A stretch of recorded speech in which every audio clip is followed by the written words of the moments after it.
जिस तरीके से पारिवारिक मामले को, व्यक्तिगत मामले को राजनीतिक रूप देने की कोशिश की जा रही है जिन किसी के द्वारा भी, मेरा मानना है कि परिवार की बातें परिवार के अंदर रहे। बिहार के अंदर भी उन्होंने सबसे पहले एक्सपेरिमेंट किया SIR के ऊपर। एक्सपेरिमेंट में फेल हुए हैं बिल्कुल, लेकिन सीख नहीं पाए उससे। विज्ञान में जैसे बोलते हैं कि 3 बार एक्सपेरिमेंट करते हैं क्या रिजल्ट आता है, उसके बाद वैज्ञानिक अपना मन बनाता है। लग रहा है कि वो भी एक बार फेल होने के बाद।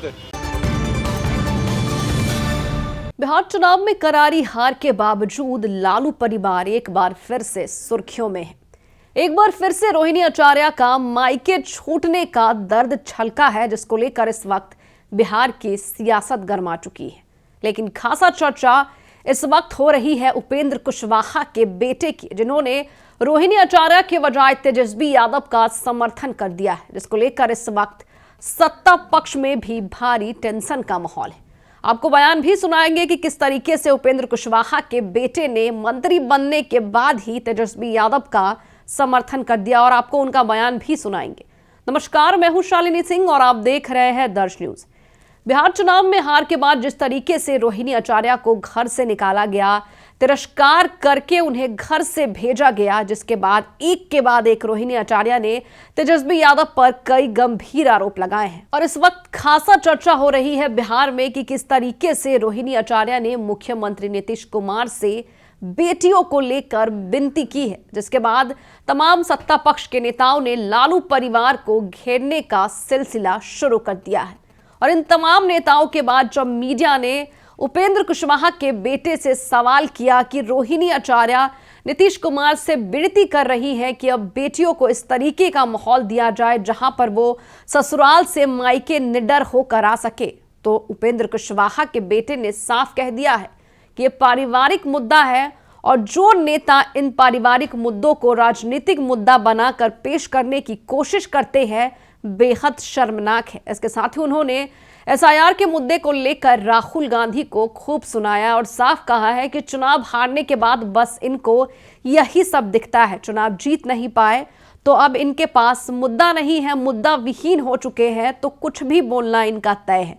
आइए सबसे पहले आपको वो बयान सुनाते हैं जिसमें उन्होंने रोहिणी आचार्य के बजाय तेजस्वी यादव का समर्थन कर दिया है। देखिए, ट्वीट तो हम देखे नहीं है, लेकिन जिस तरीके से पारिवारिक मामले को, व्यक्तिगत मामले को राजनीतिक रूप देने की कोशिश की जा रही है जिन किसी के द्वारा भी, मेरा मानना है कि परिवार की बातें परिवार के अंदर रहे।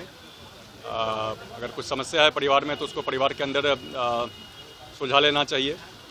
बातें सार्वजनिक नहीं होनी चाहिए, शोभा नहीं देती है हमारे समाज में।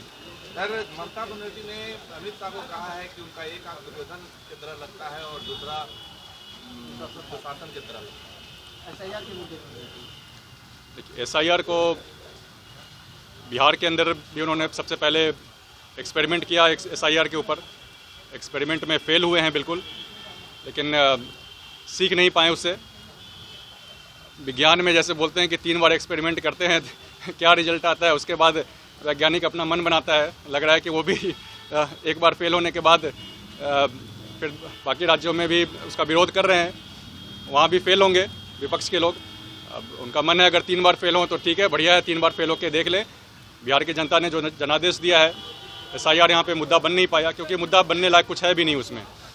फिर से वहाँ भी फेल होंगे विपक्ष के लोग। हर जगह SIR कोई मुद्दा नहीं है, तो इसमें कोई इसको मुद्दा बनाने की कोशिश ना करे तो बेहतर रहेगा उनके लिए।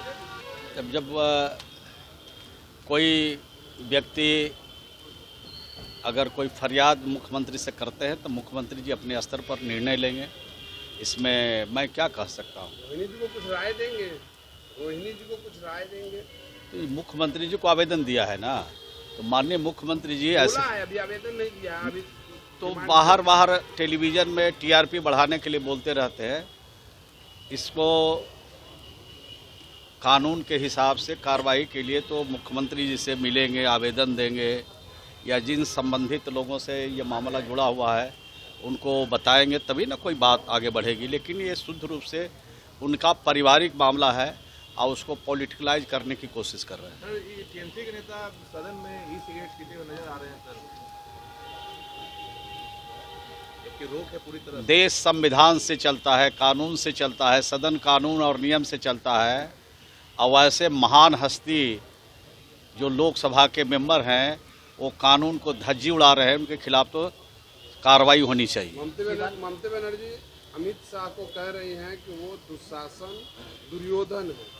कैसे देखते हैं SIR को लेके जो बंगाल में चल रहा है? अरे भाई वो क्या कह रही है, कौन उनको देख रहा है? लेकिन अब लोकसभा में उनके ही पार्टी के वरिष्ठ नेता सिगरेट पी रहे हैं, गुटखा खा रहे हैं, पान खा रहे हैं, तो उनको उन पर एक्शन लेना चाहिए ना, उन पर कार्रवाई करना चाहिए। लेकिन वो तो कार्रवाई नहीं करेंगे।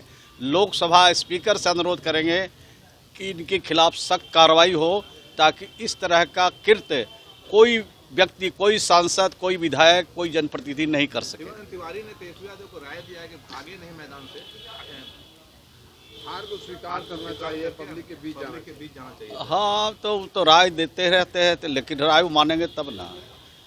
अहंकारी नेता बन गए हैं। अहंकारी लोग न किसी की राय सुनते हैं, जो मन में होता है वही करते हैं। और बिहार की जनता ऐसे लोगों के खिलाफ काम करती है।